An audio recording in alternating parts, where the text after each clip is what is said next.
Namaskar and very good evening, ladies and gentlemen.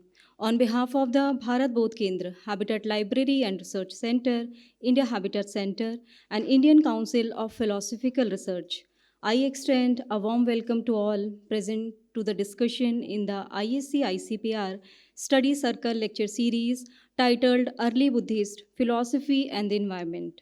This is one of the many initiatives taken by Professor Dr. K.G. Suresh, Director of the India Habitat Center, to create meaningful conversations around India's knowledge systems, culture, and heritage. We are deeply honored to have with us our chief guest, Venerable Geshe Dorji Damdul. It's a privilege to welcome our distinguished speaker, Dr. Pragati Sahni, Department of Philosophy, University of Delhi. We are honored to have with us Professor Bindu Puri, from the Center for Philosophy, Jawaharlal Nehru University. We are glad to have Professor Dr. K.G. Suresh, Director, India Habitat Center, here with us today. We warmly welcome all our esteemed guests and sincerely thank them for joining us this evening. To begin today's session on a truly auspicious note, I request our esteemed dignitaries to come forward for the lighting of the lamp and then join us on the dais. Please welcome Venerable Geshe Dorji Damdul, Dr. Pragati Sahni, Professor Bindu Puri, and Professor Dr. K.G. Suresh.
Thank you to all our distinguished guests.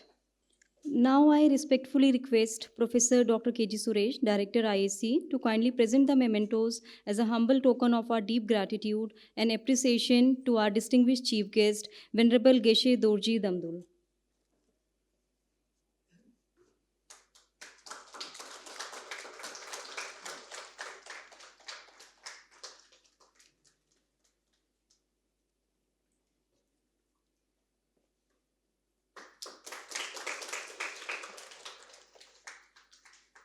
And esteemed speaker, Dr. Pragati Sahni.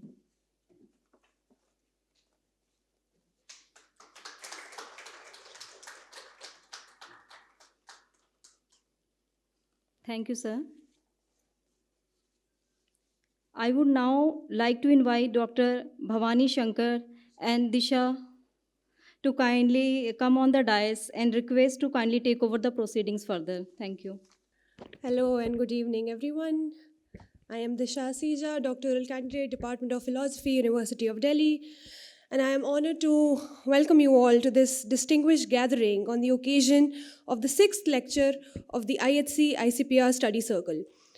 In the continued spirit of this lecture series and the intellectual engagement it seeks to foster, we are delighted to mark the completion of the first half of this year-long journey with today's session. It is my privilege to formally introduce distinguished dignitaries who have graced this occasion with their presence. We are honored to have with us convener of this study circle, Professor K.G. Suresh, whose efforts have ensured the smooth running and coherence of the series. Professor Suresh is a distinguished journalist, academician, institution builder, and an influential voice in media education and public communication. He currently serves as the director of the India Habitat Center, New Delhi. He has also served as the Director General of the Indian Institute of Mass Communication, Delhi, and was appointed Vice Chancellor of the Makhanlal Chaturvedi National University of Journalism and Communication, Bhopal. Professor Suresh has been the recipient of numerous prestigious honors, including the Ganesh Shankar Vidyarthi Puraskar in the year 2020. We are honored to have him with us today. With great pleasure, I now invite Professor K.G. Suresh to deliver the welcome address.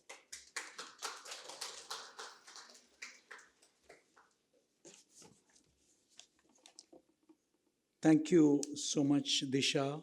Thank you so much, Sangeeta. Most Venerable Geshe Dorji Damdul, the Honorable Director of the Tibet House, our distinguished speaker for the day, Dr. Pragati Sahni from the Department of Philosophy, Delhi University, and of course, the co-convenor of this series, Professor Bindu Puri from the Jawaharlal Nehru University. A very good evening to all of you. First of all, my apologies for the meeting starting late by 11 minutes. Usually we start on time, but today we were all here, but we were caught up suddenly in the rain. Then we had to use the underground basement parking to reach here. So my apologies for the delay. This, as you are aware, and particularly those who are coming for the first time, the India Habitat Center had established the Bharat Bodh Kendra last year with the objective of promoting Indian culture, civilization, arts, and our traditions, our heritage. We have a dedicated segment in the library, as part of which we have now started the Bhasha, an exclusive dedicated segment for Indian languages, including translations, and also Delhi Documenta, which is documenting everything about Delhi under one roof. Besides that, we have started the IHC ICPR study circle, which is very successful. For the last several months, we have been running this monthly program, and we have had Dr. Karan Singh to speak on Vedanta last time.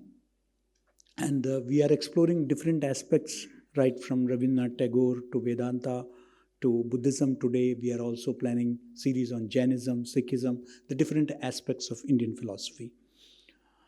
Besides this, we of course have the Samlapa series as part of Bharat Bodh Kendra, where we go in depth into aspects of Indian culture, including the aesthetics, the therapeutics.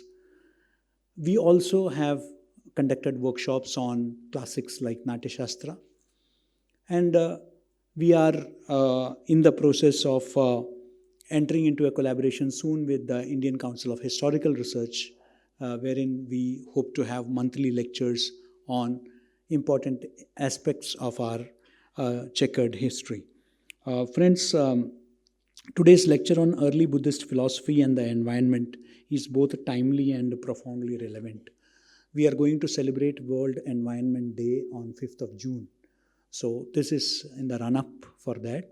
And India Habitat Center, which is mandated to work on habitat-related issues, including environment, sustainability, we thought that how to connect this philosophical aspect with environment. And in this era of climate crisis, biodiversity loss, and environmental degradation, we are turning into to ancient wisdom traditions for deeper insights and ethical guidance. Early Buddhist thought offers one of the most sophisticated eco-philosophical frameworks, viewing the world as interdependent, impermanent, and worthy of compassion or karuna and mindfulness. The relevance is that Buddhism does not see human beings as separate or superior to nature, but as an integral part in the web of life. Concepts such as the middle path, the ahimsa, and five precepts carry deep ecological implications And this lecture will help us understand how early Buddhist philosophy can inform contemporary environmental ethics, policy, and personal practice. We are fortunate to have Dr. Pragati Sahni, a respected scholar of Buddhist philosophy, to deliver today's lecture. Her work bridges classical Buddhist texts with contemporary concerns, making her the ideal person to illuminate this important intersection. My special thanks to Professor Bindu Puri, Co-Convenor, for her continued leadership of this study circle initiative. And I also thank the Bharat Bodh Kendra, HLRC, particularly Ms. Geeta Balasubramaniam, Sangeeta Gupta, and my colleague at the Office of the Director, Mr. Amarnath, and the entire team at India Habitat Center for organizing this enriching series. And we look forward to an engaging discussion and insightful comments from all of you post the discussion. And we are also, keenly looking forward to not just blessings, but also very deep insights by the Honorable Chief Guest, who himself is an authority on Buddhist philosophy. So thanking you for making it on a holiday, on an evening, a stormy evening, a rainy evening. Thank you so much. And special thanks to Mr. Vijay Kranti, a well-known journalist and Tibetologist and photographer, for facilitating today's event. Thank you, everyone. Thank you, sir. We are also honored to be joined by the co-convener of this study circle, Professor Bindu Puri, whose commitment and intellectual leadership have been central to this initiative since its inception. Professor Puri is an eminent scholar of modern and contemporary Indian philosophy, as well as moral and political philosophy. Currently, she teaches at the Center for Philosophy, School of Social Sciences, Jawaharlal Nehru University. Professor Puri has published over 60 research papers in edited volumes and leading philosophical and interdisciplinary journals. She has written 4 major monographs, the most recent being Rabindranath Tagore, Peace in an Enchanted World, Routledge 2025. Professor Puri is also the general editor of the Springer Nature book series, Indian Philosophy, Past and Present. I warmly invite Professor Bindu Puri to address the gathering.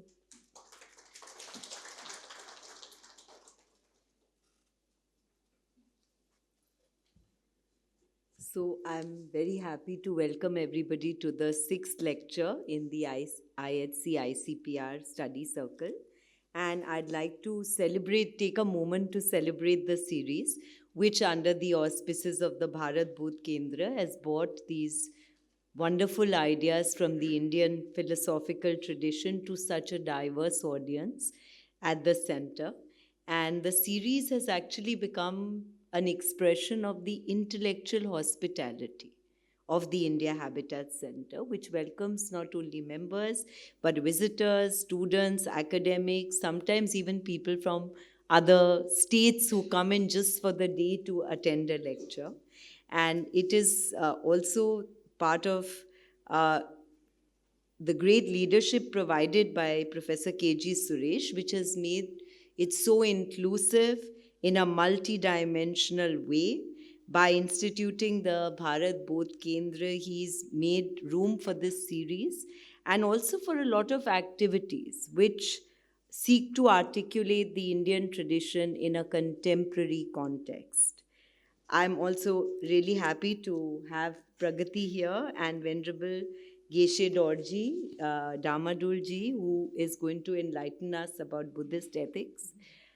Interestingly, if you approach the Indian tradition from any direction, you can see that there is a lot of room to interrogate the man-centered Western view towards the environment. For instance, Professor K.G. Suresh has already spoken about Buddhism, where there is non-anthropocentric ecology coming, as he said, from ahimsa, or we can say avihimsa, which connotes a kind of mental non-violence in the form of intention. And the corresponding rule is to abstain from killing living beings, which is pana Shaktipata Virmani, right? Yeah. There is also so much of critique of craving and overconsumption.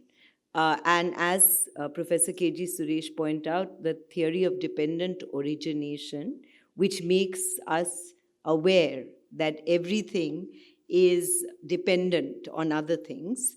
And even though it was overwhelmingly soteriological and psychological in early Buddhism, yet at least we can't see everything centered around human reality. And to me, it's very important that wherever we approach Indian philosophy, no matter the argument, we come to similar insight. For example, Sankhya Yoga has a dualist structure. Advaita Vedanta speaks about everything anchored in Brahman. And you may say, at the end of analysis in Advaita Vedanta, maybe everything is being reduced to a mind substance. But that would not be correct, because eventually there is no reduction to a soul substance, but only a kind of overcoming of the world as Maya in Advaita. And this does not stop at classical Indian philosophy. In modern Indian philosophy, in figures like Tagore, Gandhi, and Sri Aurobindo also, we find a similar relationship with the environment, which makes us question much of Western, anthropocentric modernity. For instance, Tagore speaks about the necessity of this relationship between the human and non-human world, saying very beautifully, the corroboration of the real within me lies in that reality which is outside me, and our world of personality grows as we interact with the universe. And Sri Aurobindo says, when you look at the rituals he writes in The Secret of the Ved, and the presence of sky, fire in those rituals, it's not because that's really what the ritual demands, but because that's how we understand our relationship, or the relationship between the divine, the human, and the non-living, and the other living elements of existence. So with this thought, that this is really what Indian philosophy teaches us, whether it's coming from Buddhism, Jainism, dualistic Sankhya, or Advaita, non-dual absolute.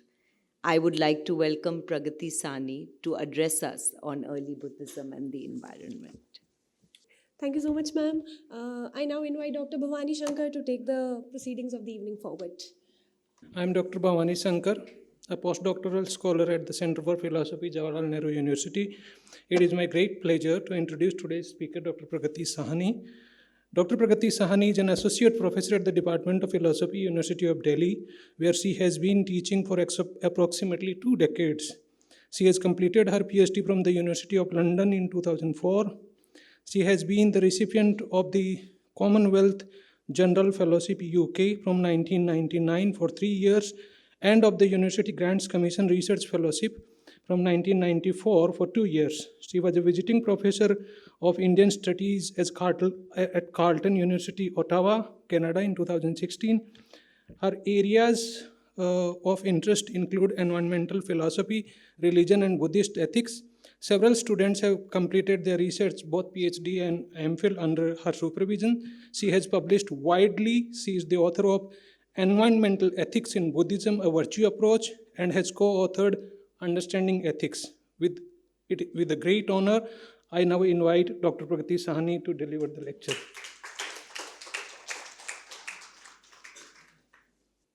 Good evening, everybody. So my talk today is entitled Early Buddhist Philosophy and the Environment. So I'll get started without delay. It's often believed that understanding the fundamental philosophy of Buddhism will make humans act ecologically and ensure the protection of the planet. However, arguing for this is not an easy task. Of the many problems that may be faced in such a pursuit, 3 are obvious and critical.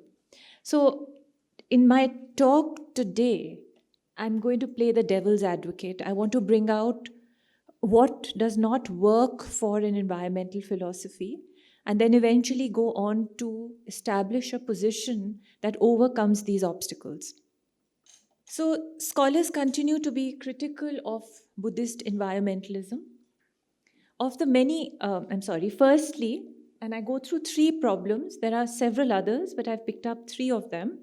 Firstly, early Buddhism, as most ancient religions, does not contain anything that resembles specific contemporary environmental ideas.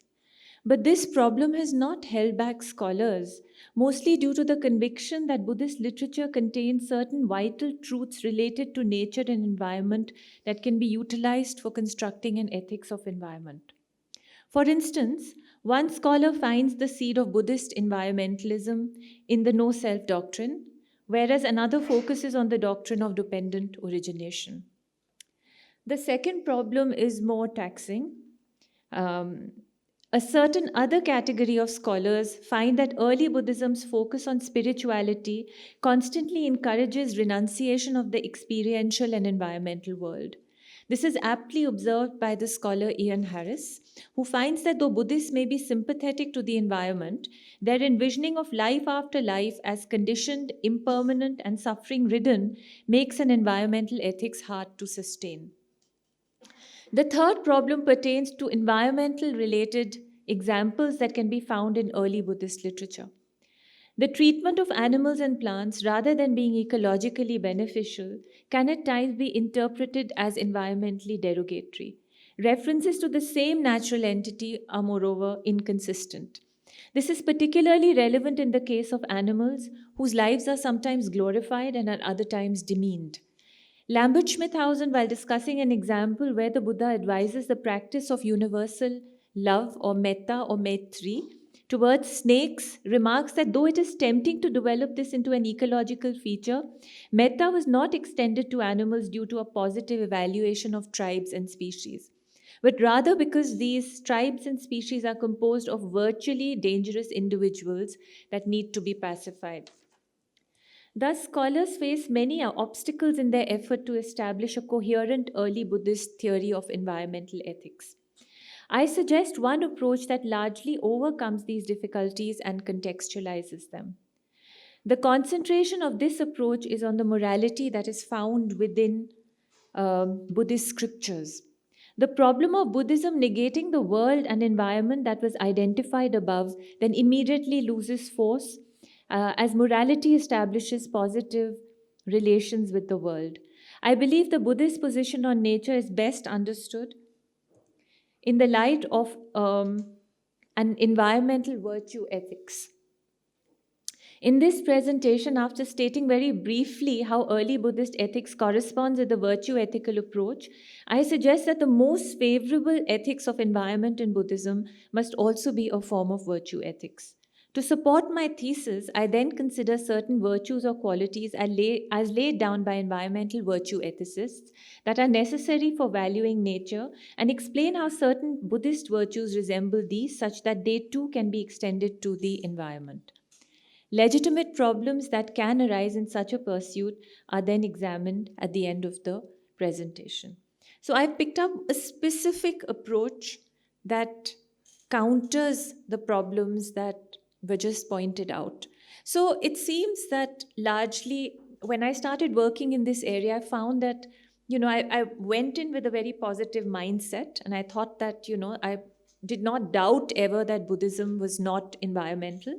And yet when I started a study, I found that there were many elements that were perhaps negative, but largely ambiguous, without explaining, wherein I couldn't understand how I would show their environmental dimensions.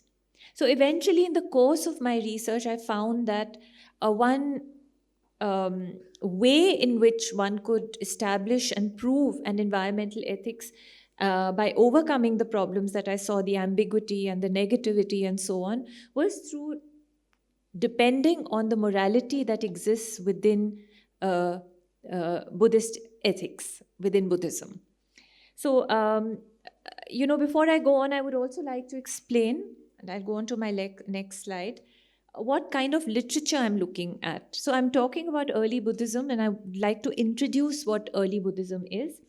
So I would like to elucidate clearly that my study is based on something called the Pali Canon. So Buddhism has a history of 2,500 years, and there are various facets of Buddhism. It could be Buddhism in practice, it could be literary Buddhism, it could be Buddhist art, it could be canonical Buddhism. So there are certain canons that have been written, then there are commentaries on the canon. However, I'm only looking at something called the Pali Canon, which is a collection of certain texts. And just a point of interest, I've written it over there. So for the first 500 years after the Buddha died, the Pali Canon was orally transmitted. So people actually learnt it by heart and then passed it on to the next generation and so on. So that happened for 500 years, and it was finally written down around the 1st century Common Era. So if you look at the Pali Canon, it consists of what is called the 3 baskets. So I'm introducing you to a little bit of the literature of early Buddhist philosophy. This is the first basket is known as the Sutta Pitaka, the second as the Vinaya Pitaka, and the third as the Abhidhamma Pitaka. My work is largely based on the Sutta Pitaka, and the Sutta Pitaka consists of what are known as texts that are known as the Nikayas. There are 5 Nikayas: the Digha, the Majjhima, the Sanyukta, the Anguttara, and the Khuddaka. And the Khuddaka Nikaya is not a standalone text. The other 4 are standalone texts. The 5th one is a collection of around 15 to 17 different texts, right? So including Dhammapada, Therigatha, Jataka, Sutta Nipata. Some of you may have heard of these names. So, and of course, the Pali Canon gets the name from the language it is written in. It's written in Pali. And Pali was a spoken language of the day, and it was the language in which the Buddha largely transmitted his teachings. So I particularly selected the Sutta Pitaka for this particular presentation because I find that an environmental ethics that is based on the Sutta Pitaka is a pretty standard format, which probably can be extended to other parts of Buddhism later. So there is no doubt that early Buddhism corresponds closely to, so I go back to my position. So this is a Thai version of the Sutta Pitaka. I found it interesting, so I've made a slide on this.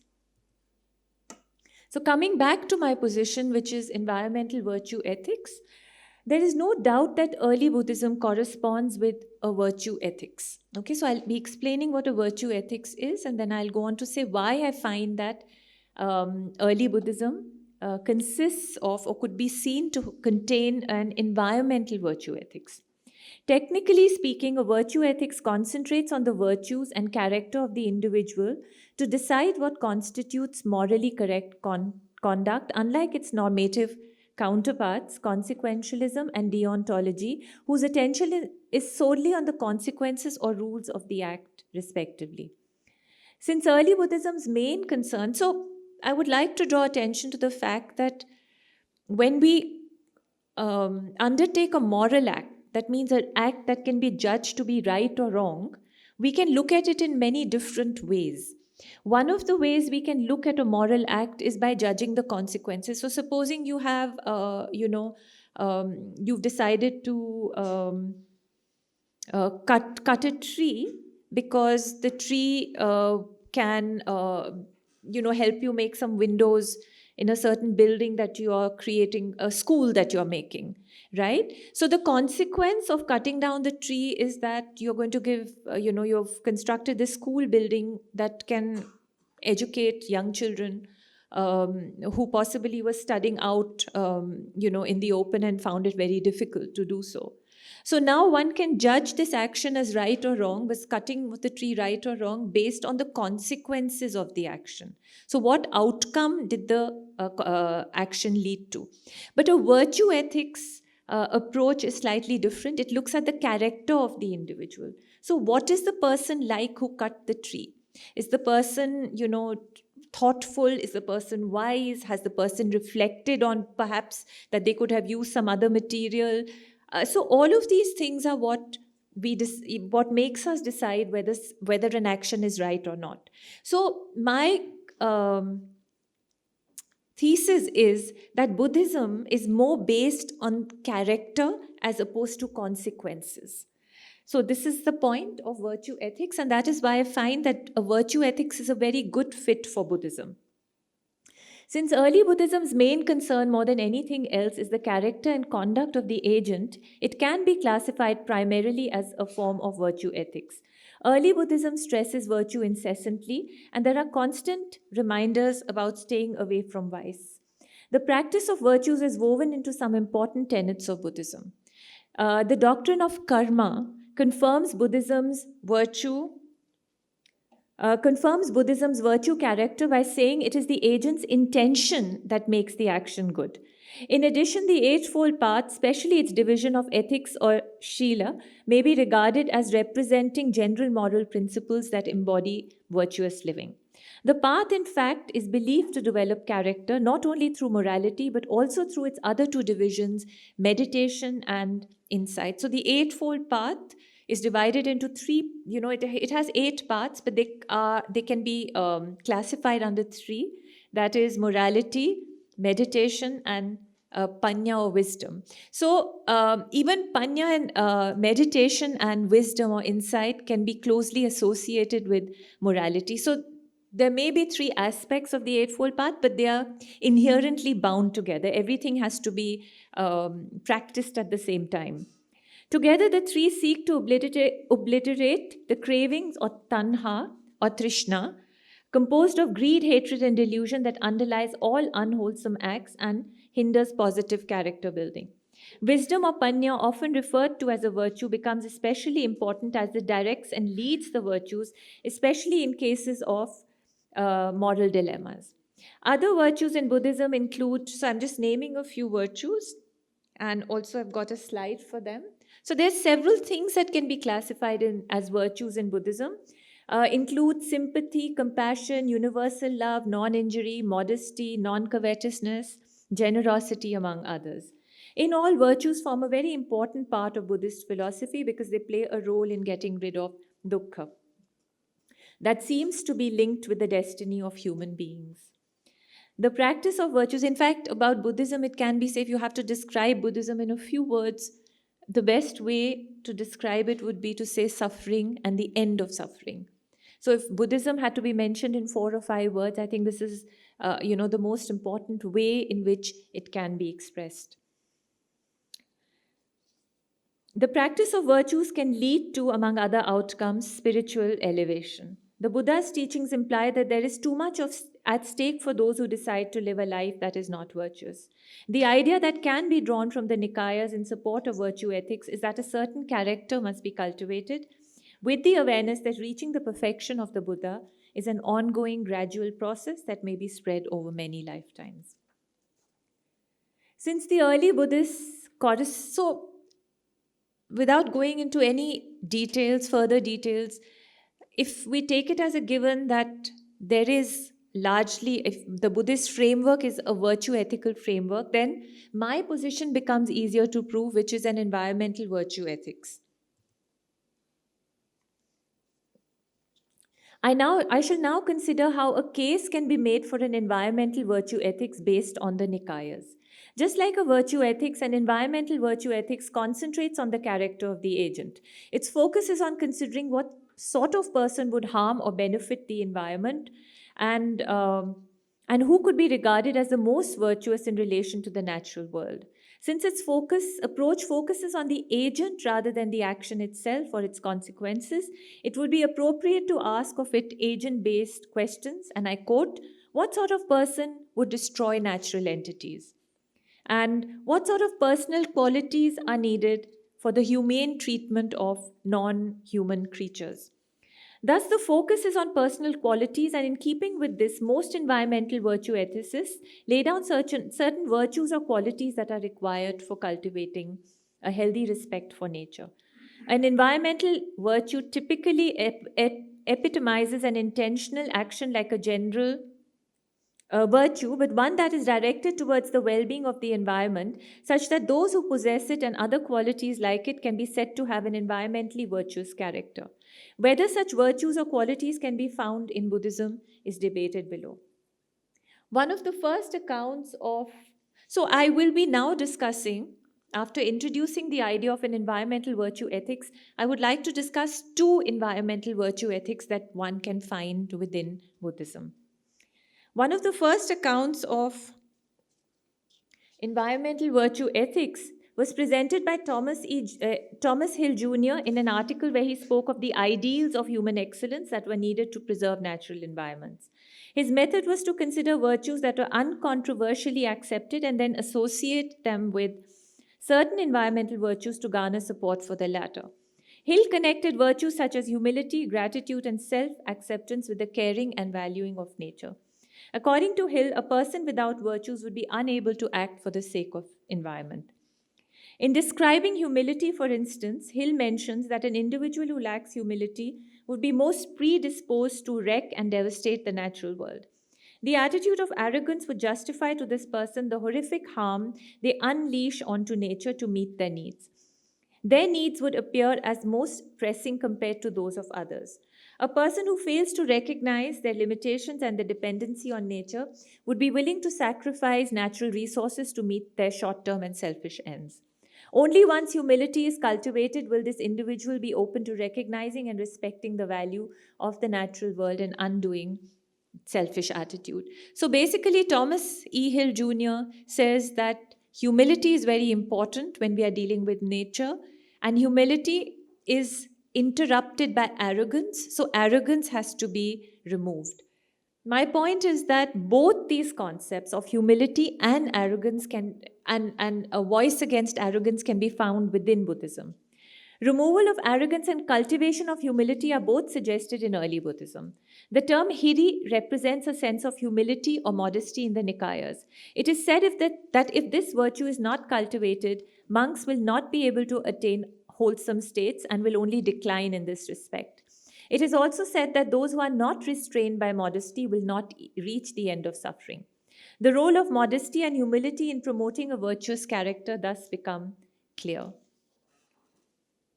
Just as, and I'm just going to read out this small quotation from the Samyukta Nikaya, just as during the fortnight, the moon grows in color, circularity, and luminosity. So he's talking about how, from no moon we move to a full moon. So too, Venerable Sir, for one who has faith in wholesome states, hiri, fear of wrongdoing, and lots of other things are mentioned as well, that when you practice hiri, you will attain wholesome states, which is closer to the idea of nirvana or the ultimate end that one hopes to achieve within Buddhism. The doctrine of Buddhism acknowledges, the importance of humility by attacking arrogance, ahankar. Humans are seen as full of arrogance in the Aganya discourse. Such arrogance causes a great change in their natural environment. It is stated about early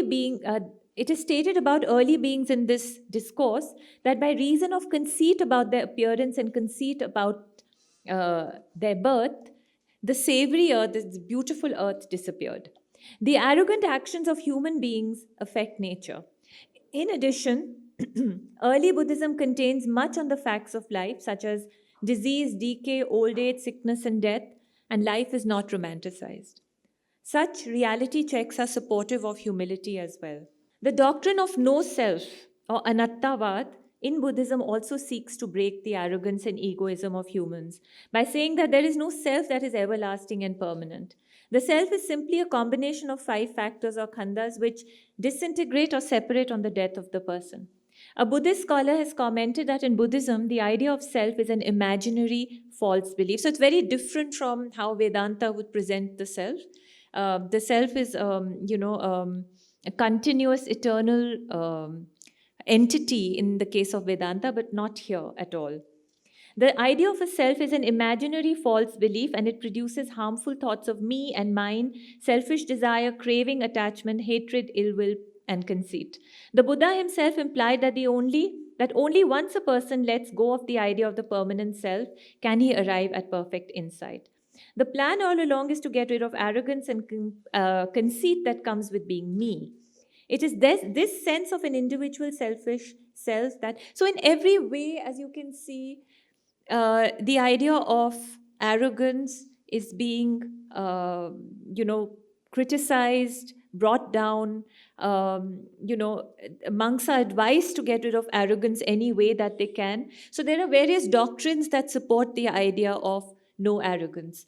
Hiri itself, humility, is the counter to that arrogance. So it can be admitted that Hiri was never suggested for the sake of the environment. So humility is not, in Buddhism, they don't talk about humility vis-a-vis the environment. However, nature, as respect for nature as a byproduct of the virtue cannot be ruled out. Once humility is internalized, the heedless and unmindful destruction of nature would become intolerable as well. I go on to my next virtue, which is ahimsa.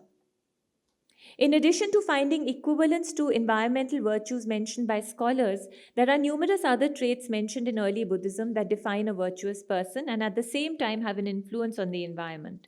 We get such a sense, for instance, from many of the precepts. One of the 5 cardinal precepts, which are known as the Panchasila, in Buddhism, the abandoning of taking of life has particularly strong ecological leanings. Also, the longer lists of precepts include instructions such as refraining from using garlands and other finery, high and large beds, gold and silver, and so on. The Brahmajala discourse contains additional observances. These include abstaining from the destruction of seed and vegetable growth and from accepting raw meat and livestock, among others. These precepts are relevant to an environment ethics because they encourage non-injury towards other beings, the protection of seeds and vegetable growth, shunning luxury and consumerism, and kindness to animals. However, more definition and exactness than this is needed in framing the virtues in the Buddhist context. Let me take up one other virtue, which is ahimsa. The first precept speaks about ahimsa or non-violence and categorically implies that all life must be respected. A respect for all life is an acknowledgement that other beings can get hurt and suffer pain from certain actions and are possessors of value in this sense. By following this virtue, needless pain to other beings in the world can come to an end, and it is bound to strengthen and calm the practitioner as well. The Buddha himself is often praised for adopting non-violence in the Nikayas.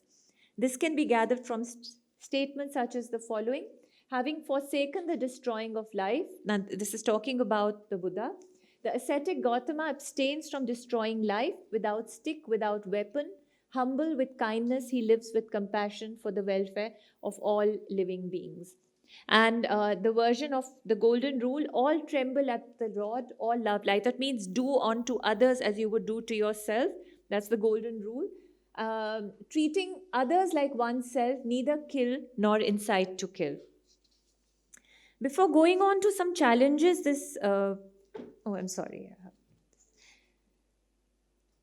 Therefore, one should never harm others, for they too can suffer like one's own self. Virtue of non-violence and non-hurting are exhorted, also spoken about in the Theragatha. Here the monk Sankicha, the Theragatha is a text that has been written by monks. It's poetry written by monks. And I'm just telling you about one of the poems. I mean, many poems talk about nature.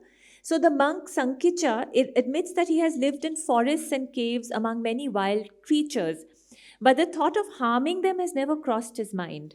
He says that it was never his quest that living beings receive dukkha through being killed or being slaughtered, and he finds such malice and hatred undignified. Respect for life is thus a constant theme in the Nikayas and in other texts, and its practice is reiterated repeatedly. The virtue of respect for life is also suggested in the Eightfold Path under right action and right livelihood. Under right action, Buddhism suggests, like the first precept, abstinence from killing. Right livelihood is important too. So the Buddha never encouraged people to become hunters, butchers, or anything that harmed other beings. Especially to be noted is the ban on the professions of hunters and butchers. That the respect for life is extended to animals becomes clear also from the Buddha's opposition to the sacrifice of animals, an accepted practice of the time. In a number of places, animal sacrifice is severely criticized. So this is a Brahmanical belief about the sacrifice of animals. But at that time, both Buddhism and Jainism, stepped back from that kind of sacrifice. So it's not that they were not in favor of sacrifices. I mean, they were indifferent to that, but they were very vocal about the fact that animals should not be used or slaughtered in these sacrifices. Respect extends to plant life as well. It is true that one is unable to establish that plant life is sentient. By sentient, I mean that plants are able to suffer suffer pain. So we don't know that. Buddhism doesn't acknowledge that at all. On Buddhist principles, however, this does not rule out respect for plants derived from precepts such as non-injury to seeds and plants. Before going on to, so I just want to say that often it's said that ahimsa has nothing to do with environmental ethics, right? It's mostly practice ahimsa for your own spiritual development. It's not about protecting the planet.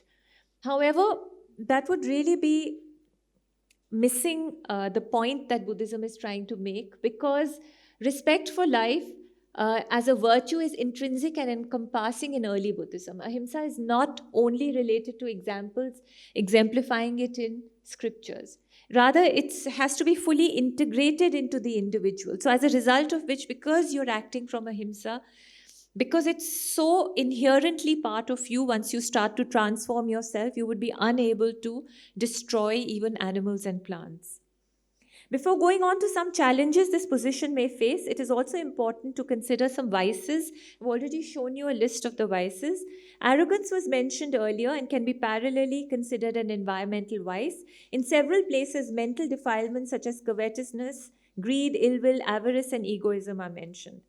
So position of vices actually does not allow virtues to develop, and therefore it's important to also mention the vices. However, one of the most important vices is what is known as Trishna or Tanha, which really underlies everything that is unwholesome in moral character. So that is the most important thing.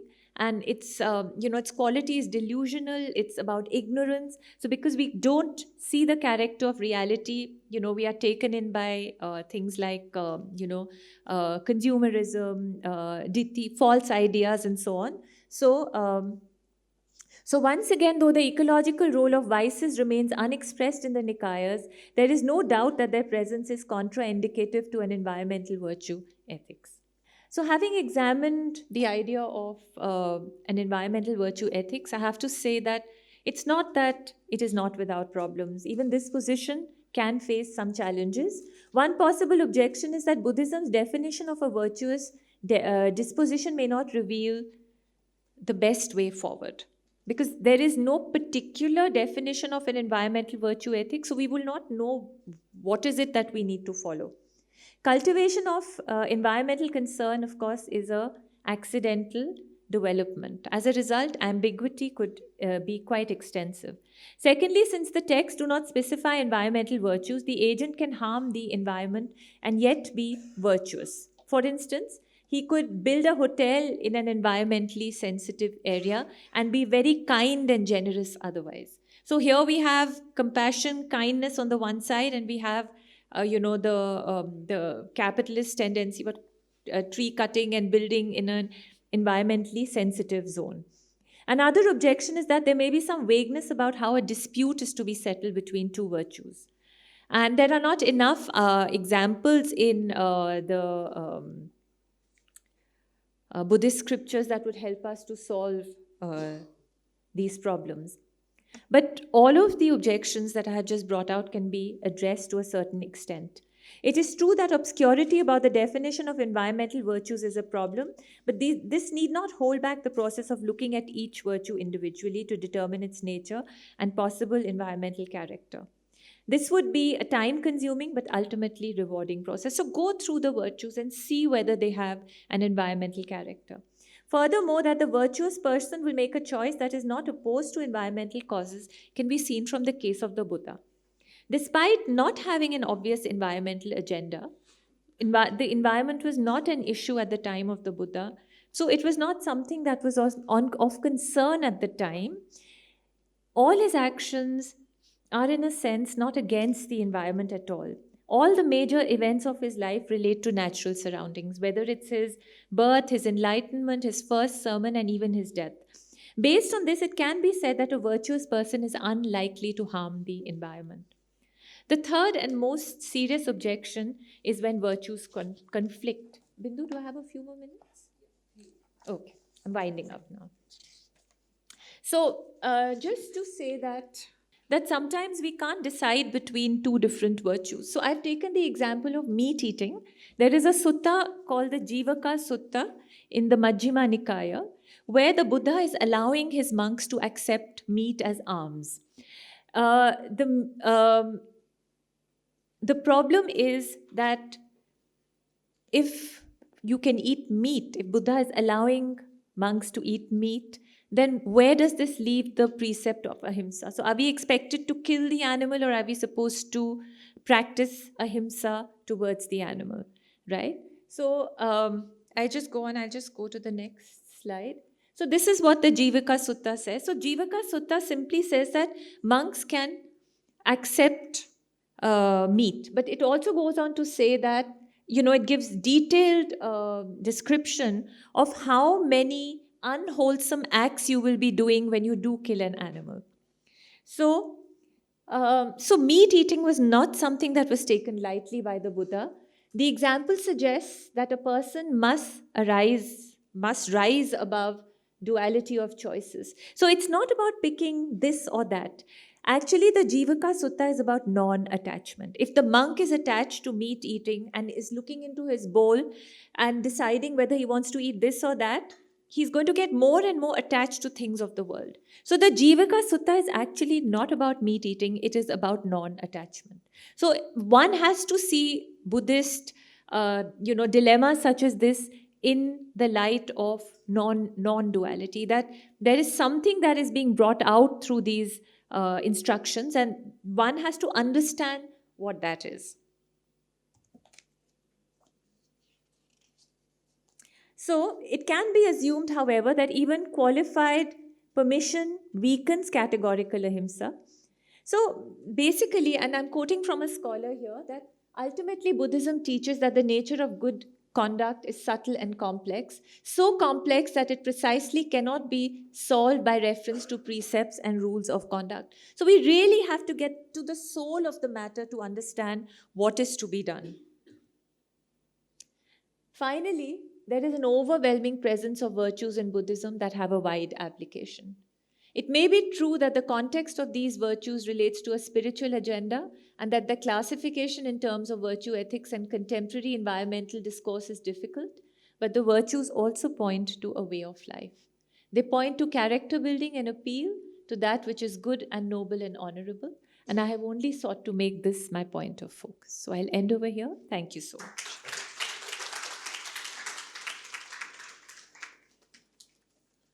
Thank you so much, ma'am, for such profound insights, analysis, and your erudite scholarship.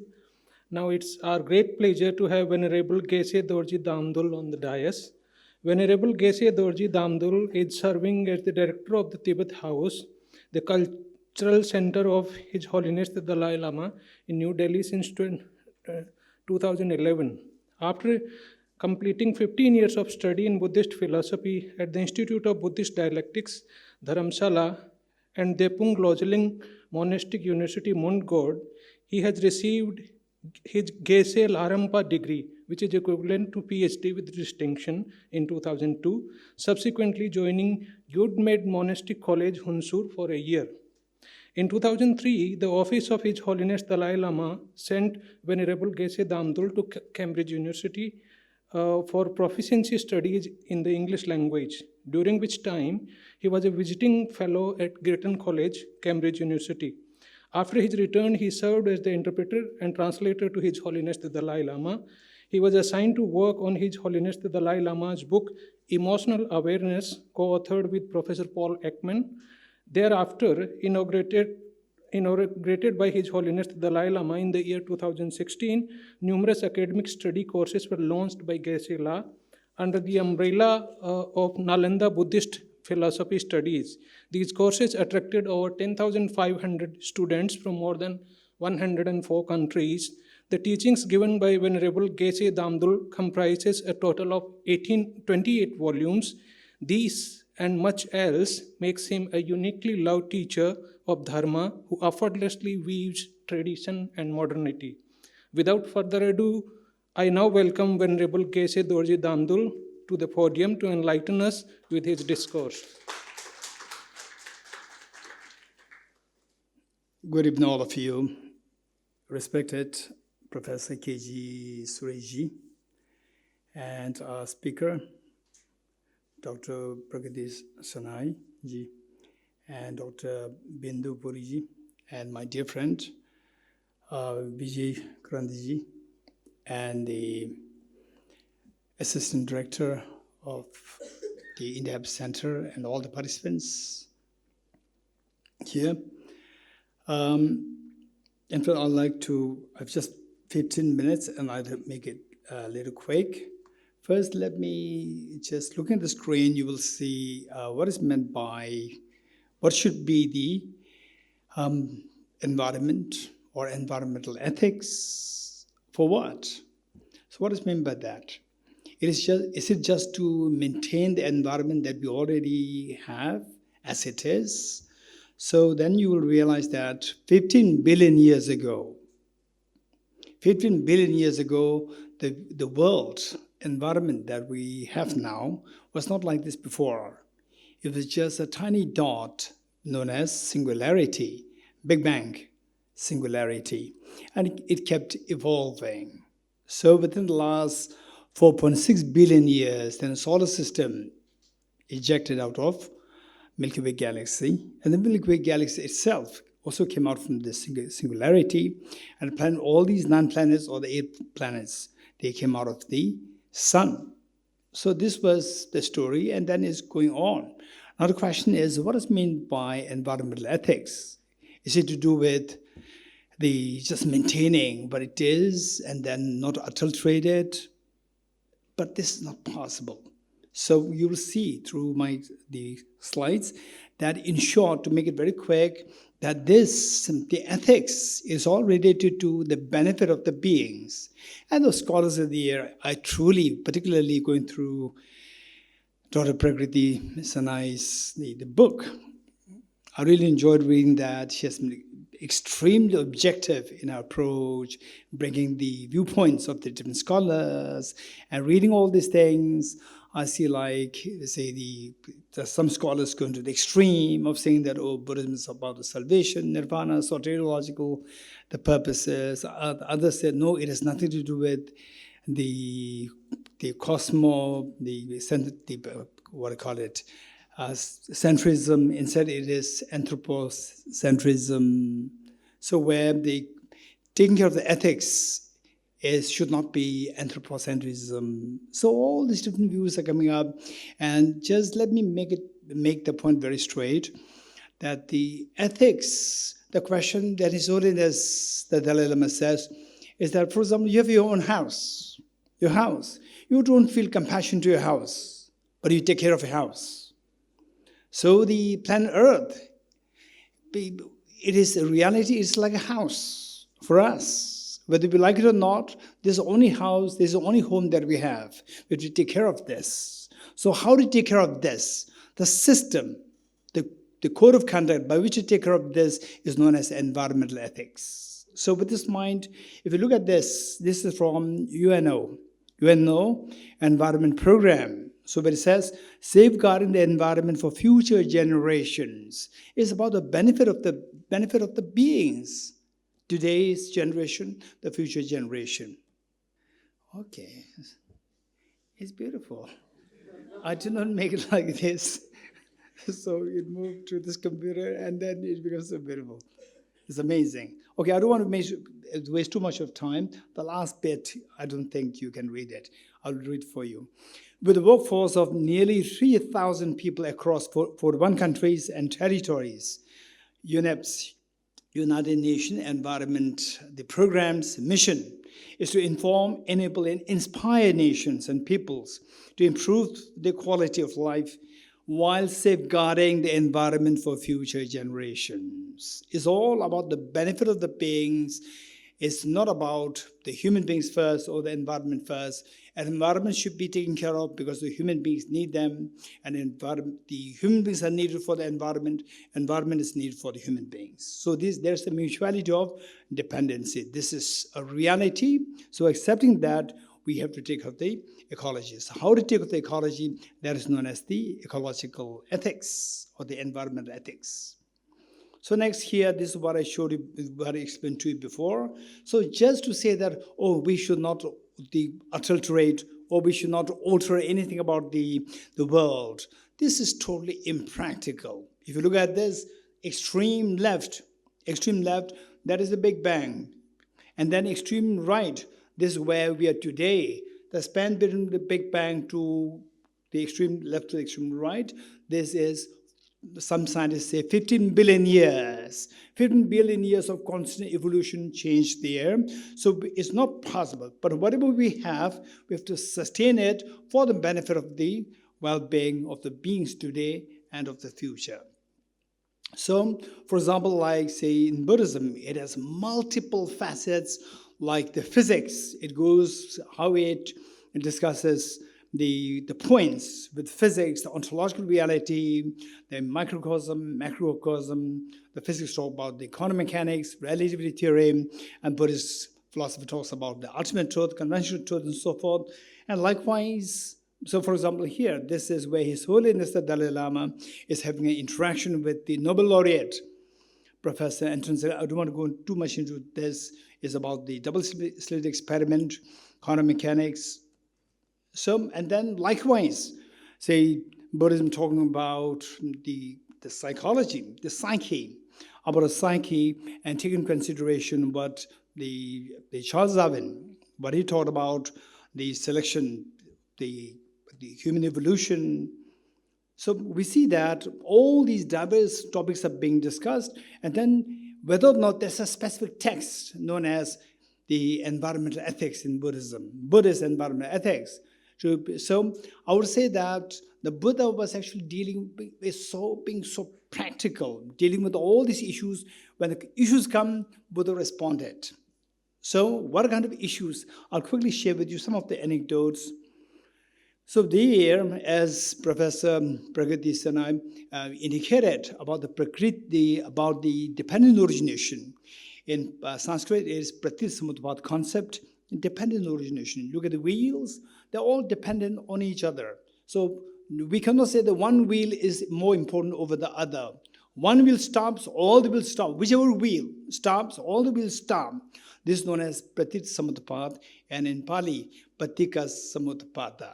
So in Tibetan, Damdul. So this is the reality of the world. So therefore we stop, human beings stop, the world stops, ecology stops, the human being stops. So this is the Pratissamutpat reality. So having said this, so practical steps, His Holiness the Dalai Lama. So what does he have to say on the environment?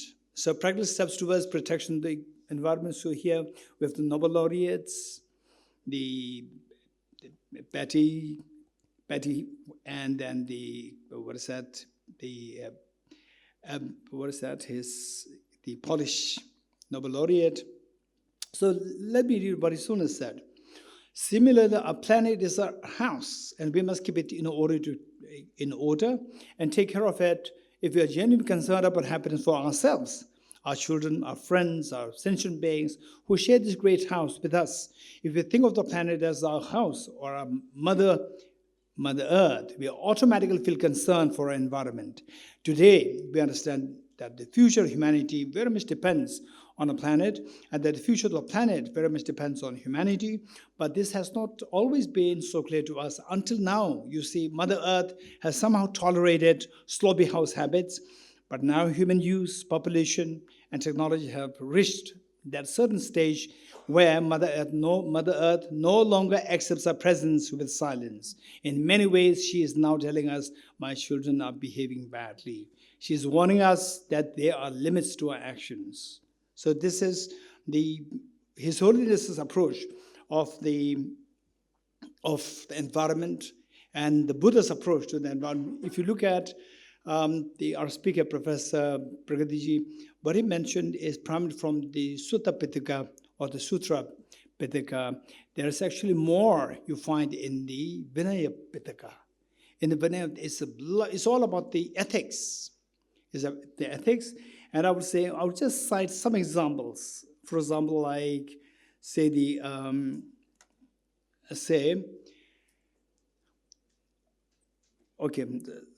me say, the plants, whether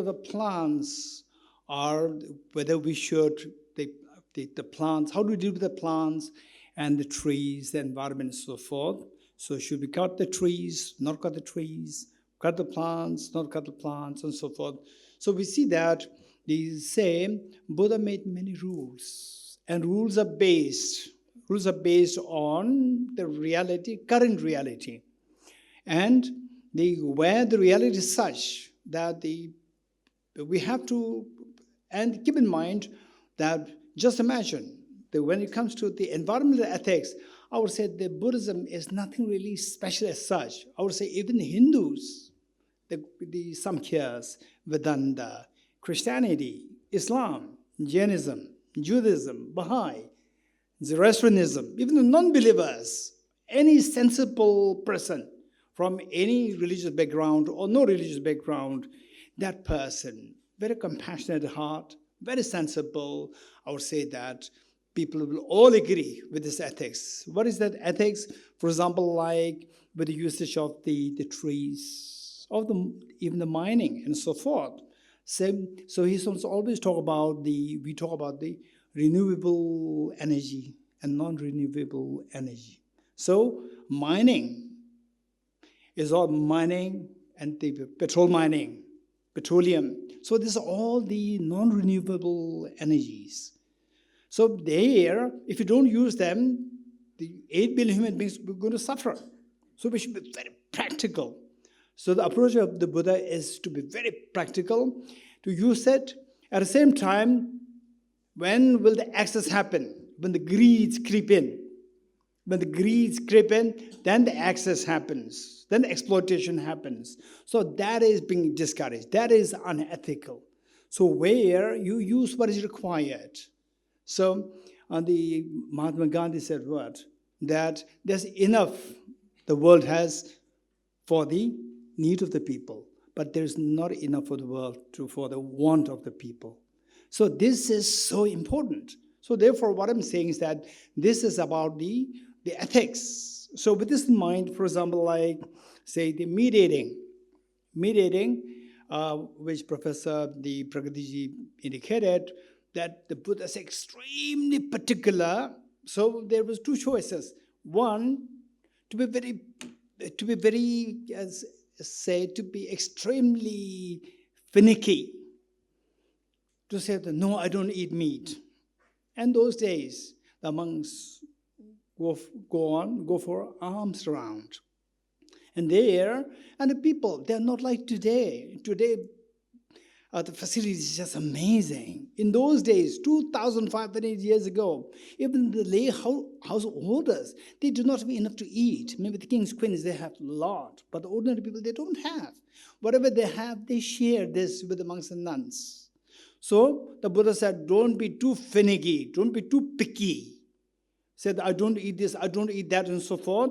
The lay donors, they will feel offended, they will feel sad. Again, they have to work hard. They don't have enough the resources.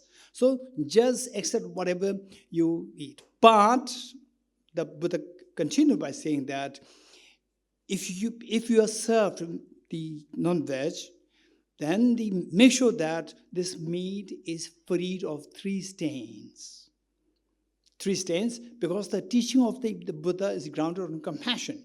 The first stain is that the meat should be freed of the animal who you saw being killed for your food. If this is what you've seen, don't eat this meat. That he made very clear. Number 2, don't eat that meat whose cry you heard. who be killed for your food. Don't eat that. And number 3, if you see a chicken going around and suddenly it disappeared, and you doubt, now the chicken coming on my table is perhaps that chicken. If you doubt that, don't eat that. In other words, the meat that you're eating precisely, and that too offered by somebody to you, and the not tainted by these 3 strains, then you are exempted. So this is good. And His Holiness the Dalai Lama, exactly the same approach of His Holiness being extremely practical. So what happened was that one day abroad, His Holiness was giving public address to lakhs of people, and at the end of the discourse, somebody asked His Holiness question. Your Holiness always also compassion, compassion, compassion. But people take advantage of compassion. What should we do now? The more we practice compassion, people take advantage of what should we do. His Holiness, look, extremely practical, like what the Buddha, how practical Buddha is. Don't create nuisance on other people. Don't create problem on others. Whatever is to be offered, you take it with the expression of gratitude. So His Holiness tried that if a mad dog comes, don't say compassion, compassion, run away. In other words, he is advising, the Buddha is advising, His Holiness is advising us to be very practical. Very practical, where your compassion is not compromised. This is one thing. And then the another point that I'd like to talk is about the plants. Whether the plants, they are sentient, not sentient. This is a huge debate. And they said this was a big, big debate since I was a small child. In Buddhism, as the Dr. Pragati indicated, that it is not treated as sentient, without mind. But in the Buddha's own teachings, there are indication that there are sentients who assume, like plants. Nowadays, Google is very easy. You Google search, even some insects are there with very much like the look of the leaves, very much look of the sticks. These things are there. So these are purely sentient. And so, but Jainism talks about these as living. So Buddhism very clearly said, yeah, these are living. They are living things. They are not living beings. So this distinction we have to make. They have the senses. Senses, they are living things. They are not living beings. So living being means those who have a sense of feeling. Sense of feeling. And of course, I know that many of you have questions, but even the animals have, even the plants have feelings. These questions will come. Okay, so we have Pragati here, he will during the question answer. And there are many more points. In short, I don't want to take much of a time. In short, what the Buddha advised, okay, this is moment the religion or philosophical system is institutionalized. For example, Buddhism, Nalanda should be the pride of India, is the pride of India. Nalanda, the erstwhile Nalanda University, the first Nalanda University in the world, but it was, not is. So that was in India. So once any philosophical tradition is institutionalized, then administration kicks in. When administration kicks in, there are so many people involved, and amongst the people, some are very smart and some are not too smart. You agree? With every religion, there are problem creators. Buddhist fanatics are there, Hindu fanatics are there, Muslim fanatics are there, Jain fanatics, I don't know. I've never seen Jain fanatics. Otherwise, almost every religion there is the fanatics. These are the low-grade people everywhere. So because of this, look, when I say code of conduct, ethics is a code of conduct.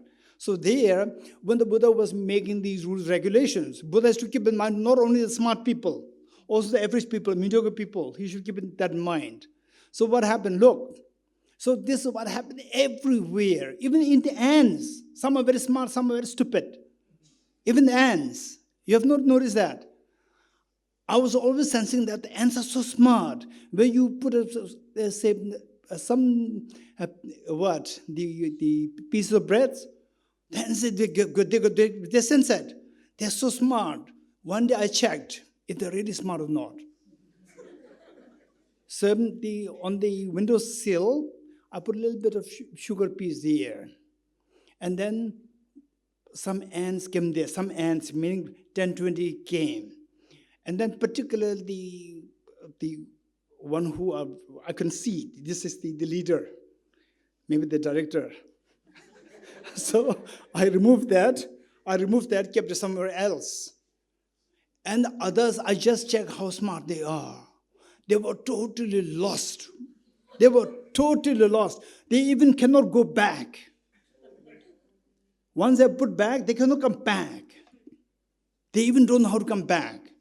Otherwise, ants is amazing. So when I see that, wow, this is exactly human beings. So in the human beings, look at this. This is exactly where all the religious traditions, institutions have. For example, like with ethics. The Buddha, as the professor indicated, in the ethics environment, Buddha said, don't destroy the environment. Don't destroy the environment, including the unnecessary cutting the grass, vegetations, not allowed. So the thieves, they came to know about it. They came to rob the monastery. So they came to know that this is rule. So what they did was that the monks, they were tied by the grass, long grass, tied by the long grass, so that they couldn't break it, because the Buddha made the rule. So look, so these are all the mediocre ants. So what the Buddha said, they just follow very literally, and they said them, and the robbers, they broke in, done everything. And the next matter was reported to the Buddha. Buddha said that this exception, don't be too stupid.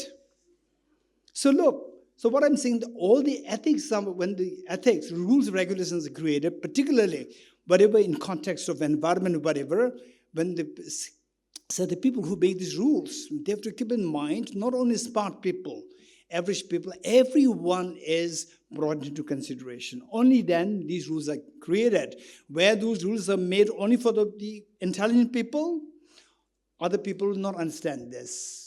Only made for the lower ones, intelligent people feel bored. So then they will leave. So the reality is that this is where, so the systems, when creating systems, not that easy. Any institution, for example, like Karl Marx, communism, where he started to create a system, and then it has so much of loopholes. Because of this, the communism turned into capitalist communism today. This is a problem. Thank you.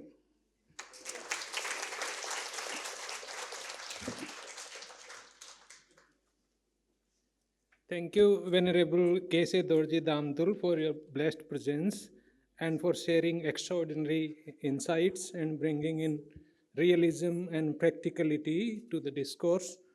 I now request Professor K.G. Suresh to invite questions.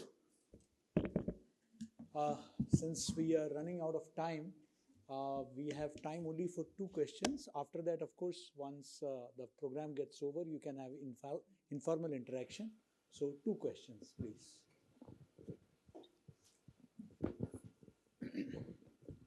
Hello.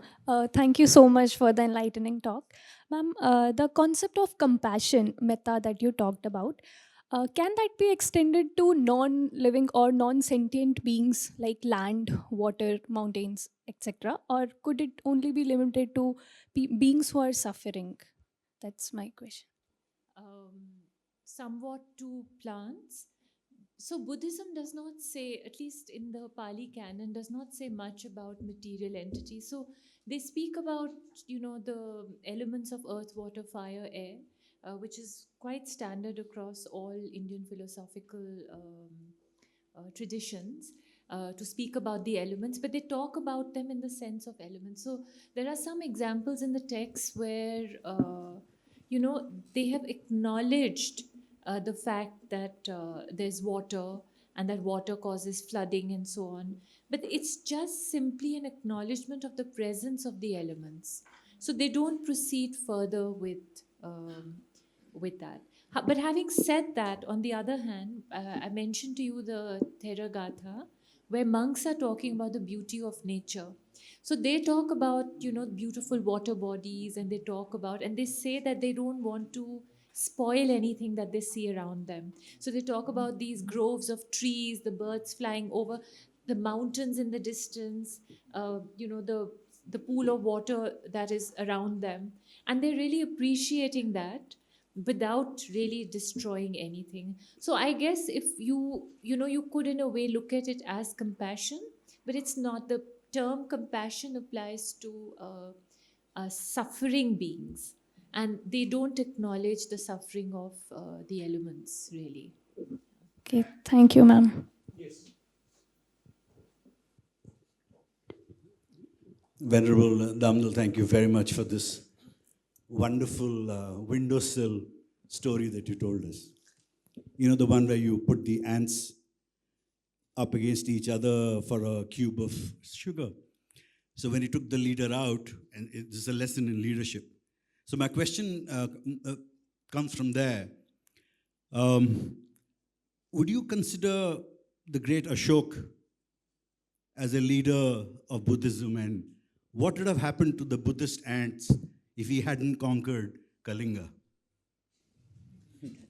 Sir, just we will take one more final question. Yeah. In Buddhism, the idea of interdependence is a little different from, is it different from the idea of interconnectivity, which is in Vedantic? Are the two ideas similar, or they are two different things? The nature is interdependent or interconnected? Okay, I don't want to intrude here. I'll pass both questions to our main speaker. Yeah, okay. Pragati can try. I may add a word or two, but here's the speaker. So I'm sorry, I don't understand the meaning of interconnectivity in Advait. Is it Advait Vedanta you're talking about? What is Interconnectedness. I see. I think that in Buddhism, the concept of paticca samuppada is quite different from that of, basically the worldviews are quite different. And over here, it's about causal dependence, mutual codependence. That means if, the formula is that when this is there, then this arises. But if this isn't there, then this will not arise at all. So it's a causal formula. There is a connection of causality. I don't think that it's acknowledged in that sense in Advait Vedanta. I don't think that they do that. So they may talk about, I'm sorry, I'm still not understanding interconnectivity, but I'm just trying to think of it in terms of, actually, Advait Vedanta and Shankara has not said very much on nature. And that's one big concern that I have with Advait Vedanta, that, they don't say very much. Their concentration is inwards. They speak about, Shankara, his texts and so on, they speak about largely, the self and discovering the self and getting rid of ignorance. So there's very little engagement with the outside world. I think in Buddhism, there's far more engagement with the outside world. There's far more mention of nature, and, as Venerable Geshe was saying, that it's about practicality. I think Advait Vedanta is largely extremely spiritual. So it's hard to find anything. So if there is some sense of an interconnectivity in Advait Vedanta, I think that it would be hard to understand it on Buddhist grounds as causality. However, having said that, sometimes Shankara is said to be a hidden Buddhist. So I don't know how much he picked up from Buddhism. That is also a possibility that he turned it around and he spoke about it. Are you aware of this? Do you want to say something on it? I was saying, I think what he meant was, what is the oneness? and how Oh, I difference is the see. oneness. I It's the see. same. I It's the see. same. Yeah. I It's the see. same Okay. Atma in Okay. everything. No, actually, the worldviews are completely opposed, because if you look at early Buddhism, it's a very realist school. So everything actually does exist. But in the case of course, later Buddhisms went on to say other things. But if you look at Advait Vedant, it's purely idealism. That means it's all about, we are, the world is a creation of our ignorance, Maya. So I think in that sense also very hard to bring the two together where causality is concerned. So I hope that answers your question. I think that ant story you would be able to respond. I need that leadership question. What is the question again? About that. Can you ask the question? Yeah, I'll repeat the question. I just love the leadership lesson that you. And you said that when you actually took the leader of those ants out, you had a very confused mass of ants. So leadership plays a major role. And leadership plays a very big role in Buddhism. I would imagine more than any other. What would have happened to Buddhism if the leader Ashok hadn't invaded Kalinga? Okay, so this is like, for example, say my right hand picks up the water. What if you don't have the right hand? Then what will happen to the water? My left hand will pick it up. So likewise, if King Ashoka was not there, where the ma'am talked about the karma, where you have the karma for the teachings of the Buddha, compassion, understanding of interdependency, practicality. When these teachings, if you have the karma to imbibe these teachings, receive the benefit of these teachings, then in any ways you will get another leader to lead you in that sense. Somebody else would have picked up the... Exactly. But would it have been the same thing? Would you have done it the same way that Ashoka did it, with so much it can violence? happen any way. So for example, say with my right hand is closer to ma'am, I get it. With the left hand it is closer to the leader. Yeah. So Yeah, thank you. Yeah. I just want to add one small thing to this, is that when the Buddha was dying, his, Ananda, his follower, came to him and said that, you're going, who's going to be carrying on the mantle of Buddhism? And the Buddha said, my Dhamma. So the teacher is actually the Dhamma. There is no place for a leader here. And Ashoka just picked up the Dhamma. Somebody else would have, just agreeing with the Venerable Geshe, he would have picked it up. Thank you. On that beautiful note, yeah, you want to add? In fact, to this question, I may not really add as such, but say that by the very definition, if you look at the compassion English word, and this word, just look at the Cambridge Dictionary, and so compassion, what does it mean? Compassion is the element of the affection which wishes others to be freed of suffering. So by the very definition, others should have suffering. If the water, your house doesn't have suffering, so therefore there's no compassion to the house, but you have affection for the house. So likewise, to nature, there's affection, but compassion is exclusively for those with the sentience, with this suffering nature. Thank you. Thank you so much. Thank you. I would like to thank the participants for asking such wonderful questions. Now I request Sangeeta ma'am to kindly deliver a vote of thanks. Before we conclude, I have the honor to propose the vote of thanks. On behalf of the Bharat Bodh Kendra Habitat Library and Research Center, IHC and ICPR, I extend our heartfelt gratitude to all of you for being part of this enriching evening. We are especially honored by the gracious presence of Venerable Geshe Dorji Damdul, Director Tibet House, whose lifelong work continue to build bridges between wisdom, traditions, and contemporary concerns.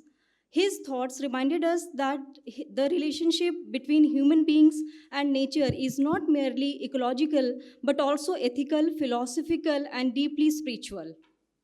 We are deeply thankful to Dr. Pragati Sahni, Department of Philosophy, University of Delhi, for her illuminating reflections on early Buddhist philosophy and the environment. I would like to express our sincere thanks to Co-Convenor Professor Bindu Puri, Center for Philosophy, Jawaharlal Nehru University, for her valuable presence and contribution to this lecture series. We extend our sincere thanks to Professor Dr. K.G. Suresh, Director, India Habitat Center, for his constant guidance, encouragement, and leadership in making this initiative possible. We are thankful to the Indian Council of Philosophical Research for its continued support and collaboration. We also thank Mr. Sandeep Tandon, CEO, Habitat World, and the Habitat Program Division for their support. We also acknowledge with gratitude Mr. Sandeep Kapoor, Deputy Director, IHC, the finance team, Amarnath Sir, Geeta ma'am, and the HLRC team for their efforts, as well as all staff, including the video and photography team and the technical and sound team. I thank all of our distinguished guests and our esteemed audience, scholars, members, and students for their presence. Your engagement makes these discussions meaningful and impactful. Once again, my sincere thanks to everyone, and we look forward to your continued support in our future initiatives. To conclude today's session on an auspicious note, I would like to share a traditional shlok. Sarve bhavantu sukhinah, sarve santu niramaya, sarve bhadrani pashyantu, ma kaschit dukh bhag bhavet. May all be happy, may all be free from illness, may all experience goodness, may none suffer. Namaskar, thank you, dhanyavad. Thank you so much. Just for your information, the IHC ICPR study circle would be taking a month's break for 1 month, and that's in June. In June, there won't be any session of this study circle, but from July onwards, we will be commencing it again. Thank you.